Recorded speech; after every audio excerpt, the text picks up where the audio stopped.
आप सबका स्वागत है। मैं आपके साथ सेजल कुमारी। चैनल को सब्सक्राइब करके बने रहिए न्यूज गुरु के साथ। बढ़ते हैं आज की ताजा खबर की ओर। ईसीएल के सालानापुर क्षेत्र के ईटापाड़ा माइंस में भाजपा द्वारा ज्ञापन देने के समय उत्तेजना। बाराबनी के ईटापाड़ा कोयला खदान में स्थानीय बेरोजगार युवाओं को नौकरी की प्राथमिकता देने की मांग को लेकर सोमवार को बाराबनी विधानसभा की भारतीय जनता पार्टी बैनर तले एक ज्ञापन सौंपा जा रहा है। सभी पार्टी कार्यकर्ता और नेता एक शांतिपूर्वक रैली के जरिए खदान कार्यालय की ओर बढ़ रहे थे, तभी पुलिस ने उन्हें रास्ते में ही रोक दिया।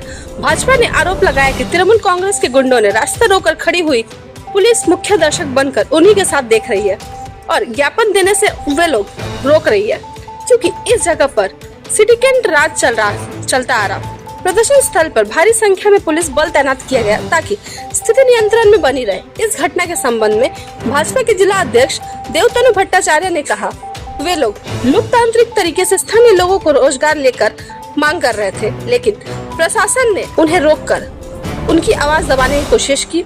सत्तारूढ़ दल के लोगों ने आकर उकासने की कोशिश की और पुलिस मुंह दर्शक बनी रही। आज ज्ञापन स्थगित कर रहे, लेकिन कुछ दिनों के अंदर ही प्रबंधक को एक बड़ा आंदोलन कर ज्ञापन सौंपा जाएगा। इस घटना के संबंध में बाराबनी तृणमूल कांग्रेस के ब्लॉक अध्यक्ष असित सिंह ने कहा कि भाजपा बाहरी लोगों को लेकर माइंस को बंद करने के लिए जा रही थी, तभी स्थानीय लोगों ने उनका प्रतिवाद किया। बाराबनी में भाजपा का कोई संगठन नहीं, सिर्फ अशांति फैलाने की चेष्टा की जा रही है और इस जगह की कोई भी सिटी किट राज नहीं चलता है।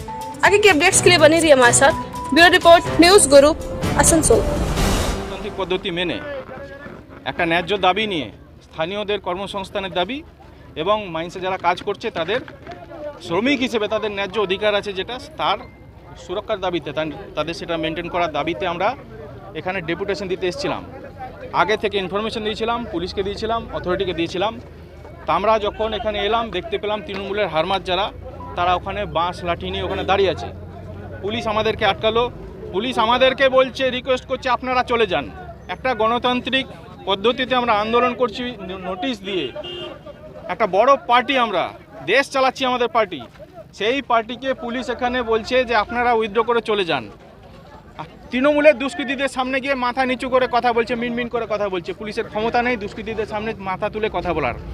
এদেরকে কারা পুলিশ করেছে? পুলিশের আজকে এই রাজ্যে কি পরিস্থিতি? পুলিশের মর্যাদা কোথায়? তাদের সেন্স অফ ডিউটি কোথায়? তারা মমতা ব্যানার্জি চটি চাটছে আর তার দুষ্কৃতীদেরকে তারা উৎসাহ দিচ্ছে, দুষ্কৃতীদের সামনে মাথা নিচু করে দাঁড়িয়ে রয়েছে। আর সাধারণ মানুষের যে ন্যায্য দাবি সেটাকে গলা টিপে তারা বন্ধ করতে চাইছে।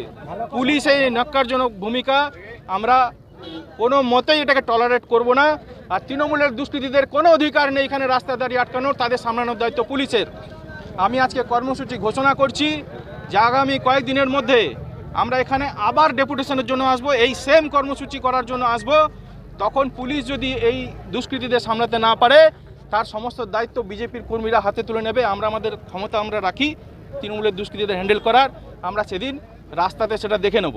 মোদিজির নেতৃত্বে একটা পার্টি চলছে আমাদের, সেই পার্টির কর্মী হিসেবে ল অ্যান্ড অর্ডার যাতে ব্রেক না হয় সেই দায়িত্ব আমাদের রয়েছে। সেই হিসেবে পুলিশ পারছে না সামলাতে ওদের, সেই হিসেবে আজকে কর্মসূচি আমরা উইথড্র করছি। কিন্তু এটা টেম্পোরারি, কয়েকদিনের মধ্যে আমরা আবার এখানে ফিরে আসছি এবং তখন আপনাদের সঙ্গে এবং দুষ্কৃতীদের সঙ্গে আমাদের আবার দেখা হবে। অভিযোগ হচ্ছে যে যারা কর্মী রয়েছে তাদের যে সমস্ত সুবিধা রেজিস্টার্ড ওয়ার্কার হিসেবে পাওয়া উচিত তারা বঞ্চিত হচ্ছে। সেখানে তাদের যা পাওনা সেখান থেকে তৃণমূলের নেতারা এখানে কাটমানি খাচ্ছে। আর স্থানীয় যারা বেকার যুবক রয়েছে তারা কাজ পাচ্ছে না, তাদের চাকরি বিক্রি হচ্ছে এখানে। সেই জন্য আমরা এখানে লোকাল যুবকদের চাকরির দাবিতে এবং যারা কাজ করছে তারা যাতে ন্যায্য বেতন পায় এবং ন্যায্য সুযোগ সুবিধা যেটা দেওয়া উচিত সেটা সবটা পায়, তার দাবিতেই আমরা এখানে আন্দোলনটা করেছিলাম। এখন এই মাইন্সটা কিন্তু অনেক কষ্টে চালু করেছে এলাকার মানুষ এবং ম্যাক্সিমাম চাকরি যাদের হয়েছে, যাদের জমি গেছে তাদেরই হয়েছে চাকরি। এখানে বিজেপির কিছু উচ্ছিষ্ট ব্যক্তি আছে, তারা চাইছে এখানে তোল্লা আদায় করতে। এখানে সাধারণ মানুষ প্রতিরোধ গড়ে তোলে এবং যখন দুপক্ষই মুখোমুখি হয়ে যায় সাধারণ মানুষ এবং বিজেপির পুরো নেতৃত্ব তুলে এসেছিল এখানে যে মাইন্সটা কীভাবে বন্ধ করা যায়। আমাকে প্রশাসন বারবার ফোন করার পরে আমি এসে গ্রামের ছেলেগুলোকে বুঝিয়ে সুঝিয়ে আমরা সাইড করি, যাতে একটা এত বড় মাইন্স চলছে যেখানে প্রায় আমাদের 500-700 লোকাল ছেলে কাজ করছে, প্রচুর ট্রান্সপোর্টিং চলছে, সেখানে ব্যাঘাত সৃষ্টি করে কোনো মানে মানুষকে বঞ্চিত করা হচ্ছে, ব্যাঘাত সৃষ্টি করে, এবং যাতে রুজি রোজগার বন্ধ করা যায়। কেন বারাবণীতে সিপিএম আমল আপনারা দেখেছেন, সমস্ত মাইন্স বন্ধ হয়ে গেছিলো।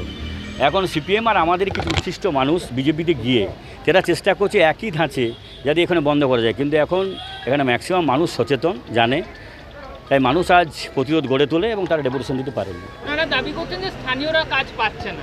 আপনারা দেখে আসুন, মাইন্সে ম্যানেজমেন্ট আছে, ম্যাক্সিমাম ইটাপাড়া জিপির ছেলেরাই কাজ করছে। কেন ডাম্পার থেকে শুরু করে যারা ক্ষতিগ্রস্ত, বিশেষ করে ইটাপাড়া বেলা, এরা কিন্তু সবচেয়ে বেশি ক্ষতিগ্রস্ত জমি তাদের গেছে।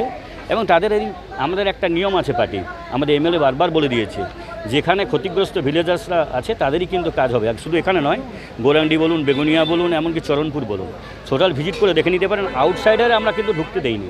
আমরা চেষ্টা করেছি যে সেই জিপিরই লোক এবং যে বুথে ক্ষতিগ্রস্ত হয়েছে তারাই যাতে জয়েন করে। ইসিএলের বিরুদ্ধে আমাদের আন্দোলন বারবার আমরা করেছি। ইসিএল কিছু জমি ল্যান্ডের ফাইল আমাদের এখনও হেড অফিসে আটকে রেখেছে।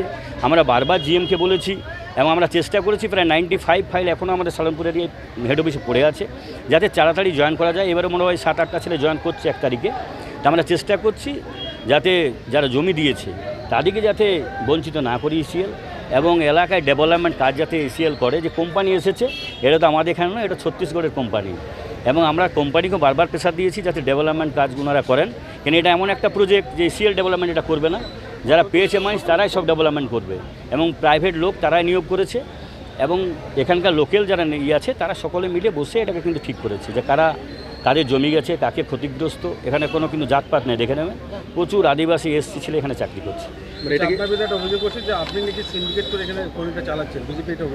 এখানে কিসের সিন্ডিকেট আমি তো বুঝতেই পারছি না। তো সিন্ডিকেট তো যুক্ত বিজেপির যারা উচ্ছিষ্ট ব্যক্তি যারা বেরিয়েছে তারাই তো সিন্ডিকেটে যুক্ত সব ছিল।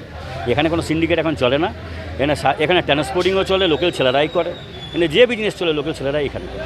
বিজেপি ডেপুটেশনটা বাধা দেওয়ার উদ্দেশ্য এলাকার মানুষ প্রতিরোধ করেছে, যারা ওরা এখানে যা কোথাকার মানুষ এসছে আপনি দেখবেন, ম্যাক্সিমাম আসানসোল, রানীগঞ্জ, কুলটি, ওদের কি এখানে মানে ওদের কি এটা নিয়ে, তার নিশ্চয়ই ওদের একটা বন্ধ করার পরিকল্পনা ছিল এটা নিয়ে মাইন্সটাকে। কিন্তু এখানে মানুষ সচেতন, এখানে কাজ করছে, রোজগার করছে, ওরা এখানে ডিস্টার্ব করার চেষ্টা করছে।